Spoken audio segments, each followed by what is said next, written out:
नमस्कार बच्चों, हम कक्षा 11वीं का अध्याय 2 संबंध एवं फलन पढ़ रहे हैं। आज भी हम फलन के बारे में ही पढ़ेंगे। इससे पहले याद करते हैं कि हमने पिछले सत्र में क्या क्या पढ़ा। पिछले सत्र में हमने फलन की परिभाषा और उसके ही संदर्भ में प्रांत, सहप्रांत और परिसर पढ़ा था। कुछ खास फलन भी पढ़े थे, जैसे कि मापांक फलन, अजर फलन, महत्तम पूर्णांक फलन, तत्समक फलन आदि। आज भी हम इस सत्र में सबसे पहले एक खास फलन बहुपदीय फलन से शुरुआत करेंगे। फिर हम परिमेय फलन पढ़ेंगे और वास्तविक फलनों का बीजगणित भी देखेंगे और इन्हीं सब के ऊपर आधारित प्रश्न भी देखेंगे। आइए सबसे पहले बहुपदीय फलन के बारे में पढ़ें। इसकी परिभाषा हमें क्या कहती है, ध्यान देंगे। फलन f जो कि r से r तक है, r वास्तविक संख्याओं का समुच्चय, f हमारा एक वास्तविक फलन है। एक बहुपदीय फलन कहलाता है यदि r का प्रत्येक x यानी हर एक संख्या के लिए हम fx बराबर में एक बहुपद लिखें, यानी a0 जमा a1x जमा a2x की घात 2 जमा ऐसे ही करके हमने एक जो हमारा बहुपद है an x की घात n, जहां ये जो n है वो कौन सी संख्याएं ले रहा है, ऋणोत्तर पूर्णांक संख्याएं, यानी पॉजिटिव इंटीजर्स। ओके। और a0, a1 से लेके an, ये सारे के सारे जो संख्याएं हैं वो कहां से आ रही हैं, वास्तविक संख्याएं से। ठीक, इसका उदाहरण अगर मैं लूं बहुपदीय फलन का, तो आप देख सकते हैं ये मेरा एक उदाहरण है बहुपदीय फलन का। अगर मैं hx बराबर में ये लिखूं, यानी x की घात -3 माइनस में 3, क्या ये hx मेरा बहुपदीय फलन है, जिसे हम अंग्रेजी में पॉलिनोमियल फंक्शन भी कहते हैं? क्या ये hx मेरा पॉलिनोमियल फंक्शन है? नहीं। ध्यान देंगे, इसकी घात यानी x की घात -3 क्या है, माइनस में है। हमारी संख्या क्या होनी चाहिए, ऋणोत्तर पूर्णांक होनी चाहिए, यानी सारी की सारी पॉजिटिव होनी चाहिए। ठीक, तो ये हमारा बहुपदीय फलन नहीं है। आइए इस पे एक और उदाहरण देखें। हमने क्या लिया है, एक फलन लिया है fx बराबर में x की घात 2। ये x हमारा वास्तविक संख्याओं से आ रहा है और ये जो f है हमारा एक वास्तविक फलन है। इस फलन का हमें प्रांत, परिसर ज्ञात करना है, साथ ही इसका आलेख भी बनाना है। तो कैसे शुरुआत करें? आलेख बनाने के लिए तालिका बना लेते हैं। तो देखेंगे इधर, सबसे पहले इस फलन का जो हमें क्या ज्ञात करना है, प्रांत और परिसर। तो पहले मैं इस तालिका को पूर्ण करूंगी और फिर हम देख सकेंगे कि इसका प्रांत और परिसर क्या आ रहा है। तालिका में x अगर मेरा मान -2, -1, 0, 1 और 2 और 3 ये मान लेगा, तो मेरा फलन का मान क्या आएगा?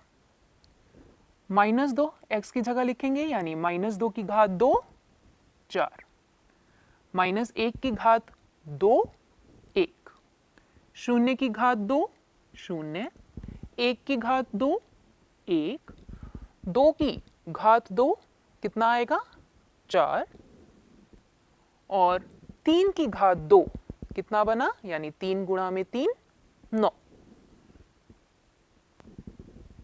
ठीक, इससे तो आप आलेख बना पाएंगे और इसी से आप देख भी सकते हैं कि हमारा प्रांत और परिसर क्या आ रहा है। प्रांत हमारा सारी वास्तविक संख्याएं हैं, तो हमारा प्रांत वास्तविक संख्याओं का समुच्चय हुआ। देख सकते हैं हमारा जो प्रांत है एक वास्तविक संख्याओं का समुच्चय है, जिसे हमने r से डिनोट किया है, यानी प्रतीक r लिया है। परिसर हमारा आलेख से देख सकते हैं क्या है, शून्य से लेके इन्फिनिटी, जहां शून्य हमारा सम्मिलित है, यानी सारे ऋणेतर वास्तविक संख्याएं। साफ है, सारी की सारी हमारी पॉजिटिव वैल्यूज आ रही हैं और शून्य से लेके इन्फिनिटी तक, जहां शून्य हमारा सम्मिलित है। तो आइए इसका आलेख देखें क्या बनता है।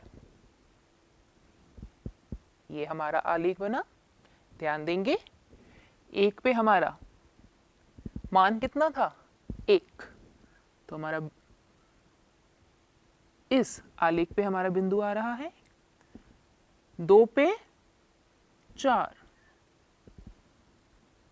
ये भी देख सकते हैं आ रहा है, ये 2, 4 और ये 1 और 1। इसी प्रकार हमारा ये भी बनेगा।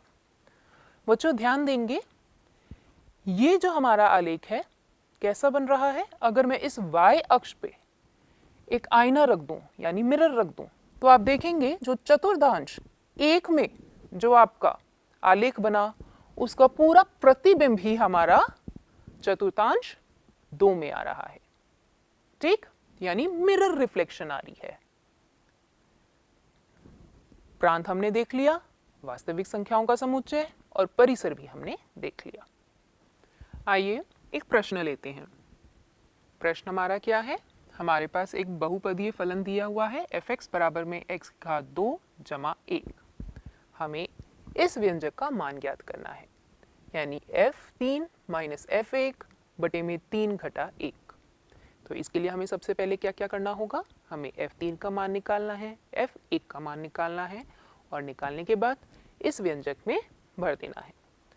तो f3 यानी जहां जहां चर x है इस फलन f(x) में, वहां हम 3 डालेंगे। 3 की घात 2 बने 9 जमा 1 बराबर में 10। अब f1 बराबर में 1 की घात 2, x की जगह हमने 1 डाला तो 1 की घात 2 बने 1 जमा में 1, तो कितना आया 2। अब हम इस दिए हुए व्यंजक में डाल के मान निकालते हैं। f3 10 घटा में 2 बटे में 2, 10 में से 2 घटाएंगे आए 8 और जब 8 को 2 से भाग करेंगे तो आया 4। तो देख सकते हैं हमारे इस व्यंजक का मान कितना निकला, 4। आइए अब अगला फलन पढ़ें जिसका नाम है परिमेय फलन। इसको हम कैसे परिभाषित करते हैं, f(x) बटे में gx एक प्रकार का फलन है जिसमें f(x) तथा gx का एक ही प्रांत है, यानी दोनों का प्रांत समान होना चाहिए, वह x में ही परिभाषित है। और जो f(x) और gx है वह दोनों ही बहुपदीय फलन है। ध्यान दीजिए, जो हमारा gx है वो शून्य के बराबर नहीं होना चाहिए। यह आपको पता ही है, शून्य के बराबर नहीं होना चाहिए। क्यों? अगर हो गया तो वह परिभाषित नहीं रहेगा। अब इसके लिए हम एक उदाहरण में एक फलन लेते हैं f(x) बराबर में 1 बटे x, जहां x क्या नहीं होना चाहिए, शून्य नहीं होना चाहिए। देख लिया। अब इसका प्रांत क्या होगा, ये f हमारा जो फलन है कौन कौन सी संख्याओं पे परिभाषित है, ध्यान देंगे। क्या ये सारी की सारी वास्तविक संख्याओं पे परिभाषित है? नहीं, x पे तो नहीं है। बिल्कुल सही, हमारा जो प्रांत है वो शून्य के अतिरिक्त समस्त जो हमारी वास्तविक संख्याएं हैं उस पे परिभाषित है। तो हमारा प्रांत क्या हुआ, पूरी वास्तविक संख्याएं, पर इसमें शून्य नहीं है। ऐसे ही हमारा परिसर भी अगर आप ज्ञात करेंगे तो देख पाएंगे जो हमारा परिसर है वह भी प्रांत के बराबर है। इसका आलेख जब आप खींचेंगे तो यह पाएंगे, देख सकेंगे। जब मैं 1 भरती हूं तो मेरा मान 1 ही आता है। अगर मैं 2 भरती हूं तो f(x) क्या है, 1 बटे में x, तो 1 बटा 2। तो यानी अगर मैंने 2 लिया तो 1/2 दिख रहा है, आधा आ रहा है इसका। और ये वाला हमारा बिंदु है 1 और 1। ध्यान देंगे जैसे जैसे हम x को बढ़ाते रहेंगे, ये जो मेरा आलेख है वो x अक्ष के पास और समीप आता जाएगा, पर कभी भी काटेगा नहीं। ठीक, ऐसे ही जैसे ही हम x को घटाते जाएंगे, तभी भी हमारा जो x का जो हमारा जो आलेख है वो x अक्ष के समीप आता जाएगा, पर फिर भी काटेगा नहीं। तो इस आलेख से ही आप देख सकते हैं कि हमारा प्रांत क्या है, पूरा का पूरा वास्तविक जो संख्याएं हैं उसका समुच्चय, पर शून्य नहीं है और परिसर भी बराबर है। ध्यान देंगे इस आलेख को हम रेक्टेंगुलर हाइपरबोला के नाम से भी जानते हैं। आइए आगे बढ़े। अभी तक हमने कई फलन पढ़े। ये फलन अगर आप देख सकेंगे, ये दो फलनों का क्या है, गुणांक है। यानी अगर हम दो फलन को गुणा कर दें तो कुछ ऐसा मिलेगा। अगर हम किसी फलन के साथ अदिश यानी एक स्केलर क्वांटिटी को गुणा करें तो हमें एक ऐसा आलेख मिलेगा। अगर हम दो फलनों को क्या करें, जमा कर दें तो कुछ ऐसा फलन मिलेगा। और ये हम देख ही रखे हमने, यानी क्या कर दें, भाग कर दें। तो कुछ आपको अंदाजा लग रहा होगा कि हम किस विषय में बात करने जा रहे हैं। देखेंगे हम वास्तविक फलनों का बीजगणित के बारे में बात कर रहे हैं।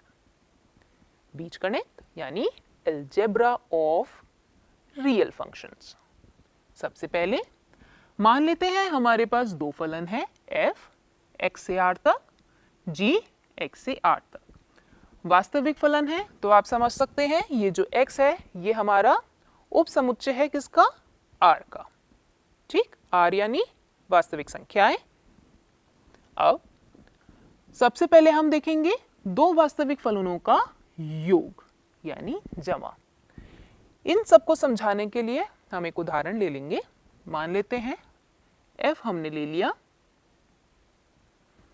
x और gx को हम मान लेते हैं 3। ये हमारा तत्समक फलन हो गया और ये हमने ले लिया एक अचर फलन। अब देखेंगे सबसे पहले दो वास्तविक फलनों का योग, तो ये किसके बराबर होता है, f जमा g। अगर हम इसका x निकालते हैं यानी इसका प्रतिबिंब निकालना हो तो किसके बराबर होगा, fx जमा में gx। यानी हम f के अंतर्गत x का प्रतिबिंब निकालेंगे, g के अंतर्गत हम x का प्रतिबिंब निकालेंगे और फिर दोनों प्रतिबिंबों को जमा कर देंगे। उदाहरण देख ले, f जमा g। ठीक, अगर मुझे मान निकालना है किसका, मान लेते हैं 2 का, तो क्या रहा,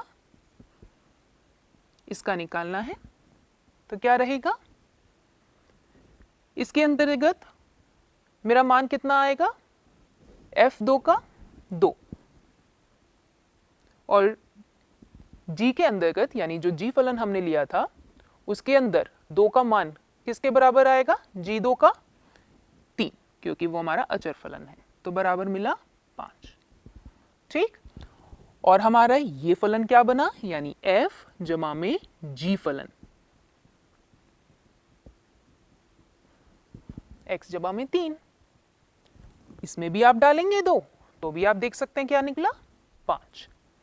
समझ में आया हमने कैसे करा दो वास्तविक फलनों का योग। इसी प्रकार हम बाकी भी देखेंगे। एक वास्तविक फलन में जब हम दूसरे फलन को घटाते हैं, बिल्कुल उसी प्रकार जैसे हमने योग किया f माइनस जी एक्स, तो ये हमारा, अगर हम f हमारा x है, g हमारा 3 है, तो क्या बना, यहां लिख ले, ये हमारा x घटा में 3। ठीक, और बराबर में fx माइनस जी एक्स, यही आप देख सकते हैं, यही बनेगा। और उत्तर भी निकालें x का किस पे, अगर 2 पे जो हमने पहले संख्या ली थी तो भी बराबर ही आएगा। 2 में से 3 घटाएं, आया हमारा -1। अब f की यानी f फलन का अगर हम 2 के अंदर f फलन के अंदर 2 का प्रतिबिंब देखें तो क्या बनेगा 2, और इसमें से g फलन का 2 का प्रतिबिंब घटा दें तो क्या बनेगा 3। तो यानी 2 में से फिर हमने 3 घटाया, फिर हमें मिला -1। ठीक, ध्यान रखेंगे x हमारा कहां से आ रहा है, प्रांत में। ये प्रांत दोनों फलनों का बराबर है। अगर ये अलग है और ये अलग है तो हम दोनों का जो उभयनिष्ठ जो हमारा प्रांत होगा वो लेंगे। अब अगला देखते हैं, दो वास्तविक फलनों का गुणन। f गुणा में gx बराबर हो गया fx गुणा में gx। अब तो आप समझ ही गए होंगे हमें कैसे करना है। एक आदिश से गुणा करना है, आदिश यानी स्केलर। ठीक, तो kf कि हमने क्या करा, किसी भी फलन को एक आदिश k से गुणा करने पर जब हम उसके प्रतिबिंब देखेंगे तो वो किसके बराबर होगा, f फलन के जो x का प्रतिबिंब होगा उसको अगर हम आदिश k से क्या कर दें, गुणा कर दें। ठीक, ये x हमारा x में से आ रहा है, कैपिटल X में से यानी प्रांत में से, और k हमारा कोई भी वास्तविक संख्या है। कोई भी हम वास्तविक संख्या ले सकते हैं। जैसे कि इस फलन f में मान लेते हैं, मैं आदिश क्या लूं, कोई भी ले सकते हैं आप, -1 ले लेते हैं। तो ये -1 f x किसके बराबर होगा, -1 f x। यानी अगर मुझे मान निकालना है, वही संख्या 2 हम लेके चल रहे हैं। अगर मैं इस वाले फलन का 2 का मान निकालती हूं यानी 2 का प्रतिबिंब देखती हूं तो ये इसके बराबर होगा। तो मैं -1 गुणा में 2 का प्रतिबिंब किसके अंदर, फलन f में देखूंगी, और 2 का प्रतिबिंब फलन f में 2 ही आ रहा है, उसको गुणा करते हैं -1 से, तो हमारा उत्तर क्या बना, -2। आखिरी, दो वास्तविक फलनों का भागफल, यानी हमने भाग किया। ये बिल्कुल परिमेय फलन की तरह ही है। f बटे में g, x बराबर में fx बटे में gx। यानी हम इस x का जो प्रतिबिंब आएगा भागफल के फलन में वो क्या करेंगे, x का प्रतिबिंब f फलन में बटे में x का प्रतिबिंब g फलन में। हमें क्या होना चाहिए, क्या पता रहना चाहिए, ये ध्यान रखना चाहिए कि जो g है वो हमारा उस चर x पे शून्य नहीं होना चाहिए। ठीक, जो भी हमने x का मान भरा है उसमें हमारा बस ये याद रखें जो gx है वो शून्य नहीं होना चाहिए। ठीक, आइए अब इस पे एक उदाहरण देखें। इस उदाहरण में हमारे पास दो फलन दिए हुए हैं, fx बराबर में x का वर्गमूल और gx बराबर में x। इसका प्रांत हमें ऋणोत्तर वास्तविक संख्याएं दी हुई हैं और हमें ज्ञात करना है इन दो फलनों का योग। इन दो फलनों को जब हम घटाते हैं, इनको जब हम गुणा करते हैं और जब इनका भागफल निकालते हैं। ठीक, तो सबसे पहले कैसे निकालेंगे, याद करें हमने क्या पढ़ा था, f जमा में g, x किसके बराबर होगा, fx जमा में gx के बराबर। तो हम क्या लिख सकते हैं इसको, वर्गमूल x जमा में x। ध्यान रहे जो x कहां से आएगा, प्रांत जो हमें दिया हुआ है। और ये प्रांत देख पाएंगे आप, ये दोनों का प्रांत है। ये नहीं कि ये जो प्रांत है वो केवल f के लिए प्रांत है, और ये जो हमें r प्लस यूनियन जिसके अंदर हमारा 0 भी आ रहा है वो हमारा केवल g के लिए नहीं, ये प्रांत हमारा दोनों के लिए प्रांत दिया हुआ है। अब दूसरा f घटा में g x किसके बराबर है? fx माइनस gx के। तो ये किसके बराबर हुआ? वर्गमूल x में से हम x को घटाएंगे। ठीक, इसी प्रकार हम बाकी भी निकालेंगे। आइए देखते हैं। पहले दो तो हमने देख लिए, तीसरा देखेंगे। fx को हमने gx के साथ गुणा किया, यानी वर्गमूल x को x के साथ गुणा करेंगे, तो इसकी x की घात क्या बन गई? 3/2। अब आखिरी f और g का भागफल fx बटे में gx, यानी ये जो दोनों हमारे फलन दिए हैं उनका हम भागफल निकालेंगे। कैसे? प्रांत में जिसमें जो हमारा फलन है परिभाषित हो। तो क्या निकला? x, कैसे लिख सकते हैं हम इसको? यहां देखेंगे, वर्गमूल x का बटे में x। ठीक, इसको हम और कैसे लिख सकते हैं? यहीं आप देख सकते हैं, x जिसकी घात -1/2 है। ध्यान देंगे, अब इसका प्रांत अलग हो गया। f बटे g का जो हमारा नया भागफल करके जो फलन आया, इसका प्रांत केवल कैसी संख्याएं हैं? धनात्मक वास्तविक संख्याएं हैं, सिर्फ पॉजिटिव रियल वैल्यूज यानी रियल नंबर्स लेगा ये। ठीक, अब हम कुछ प्रश्न लेते हैं पूरे के पूरे अध्याय पे आधारित। सबसे पहले प्रश्न में क्या दिया हुआ है? हमें x का मान ज्ञात करना है जब हमारे पास दो फलन हैं fx और gx, और वो कैसे फलन है? समान फलन है यानी बराबर है। तो आइए इसका हल देखें। दोनों के दोनों फलन हमारे कैसे हैं? समान, बराबर।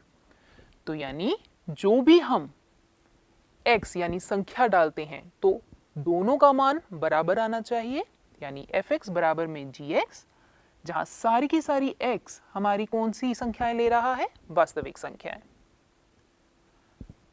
यही हम सामने रख देंगे। 4 x की घात 2 जमा में 1 बराबर किसके हो जाएगा? 8x माइनस 3 के।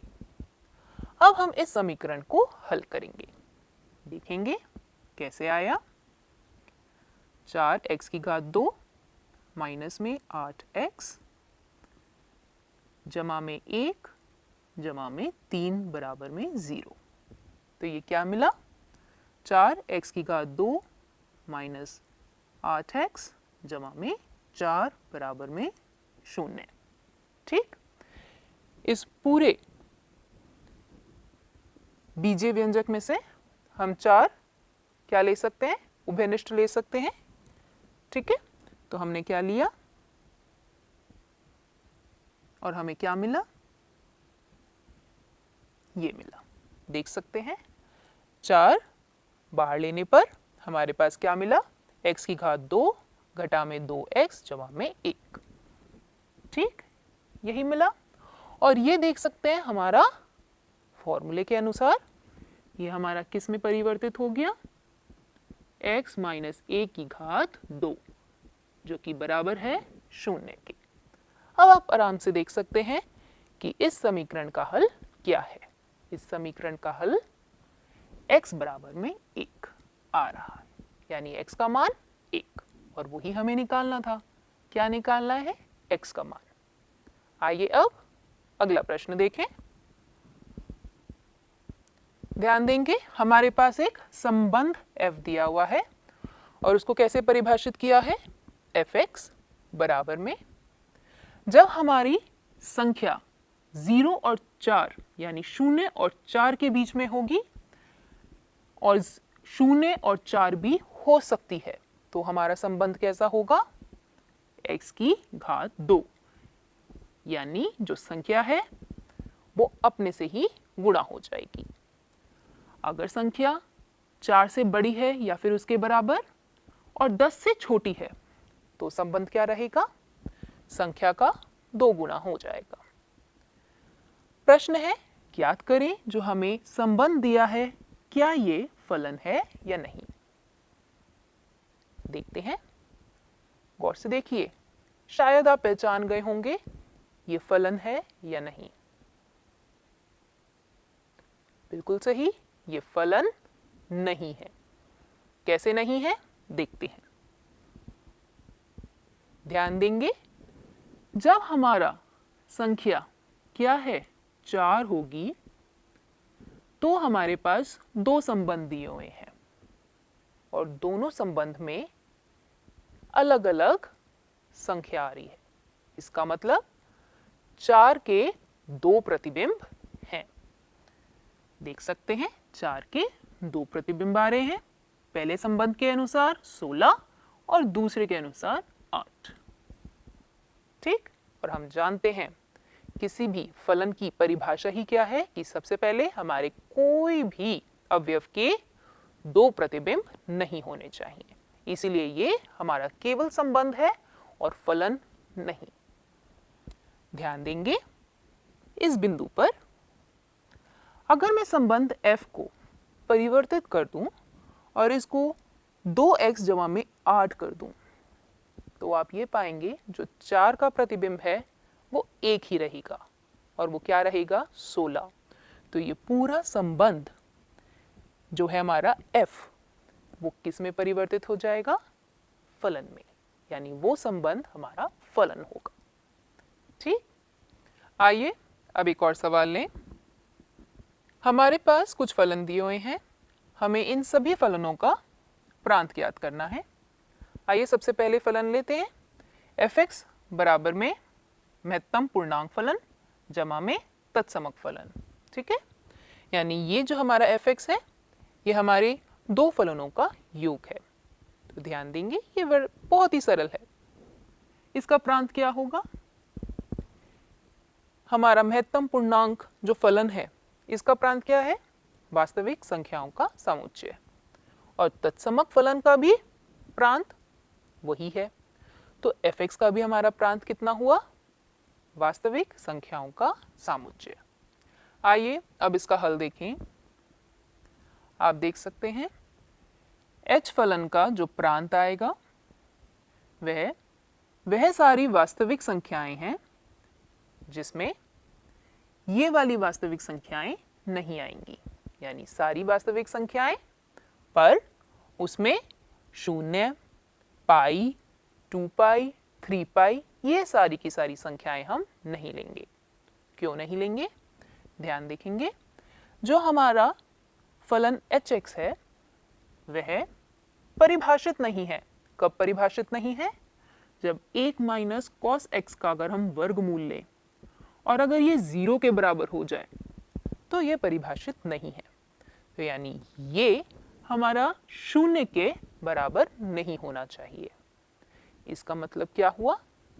जो cos x है वो 1 के बराबर नहीं होना चाहिए और cos x 1 के बराबर कब कब होता है? 0, पाई, 2 पाई, 3 पाई ऐसे ही लेते रहेंगे।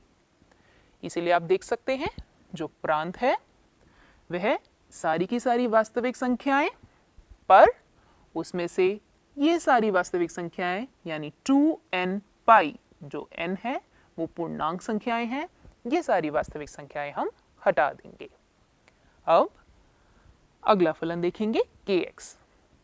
इसका भी प्रांत आसान है, ये भी आप देख सकते हैं जहां जहां हमारा x की घात 2 घटा में 4 0 ले रहा होगा वो हमारी सारी जो संख्याएं हैं हम इसमें से हटाते रहेंगे। किस में से हटाएंगे? वास्तविक संख्याओं के समुच्चय में से।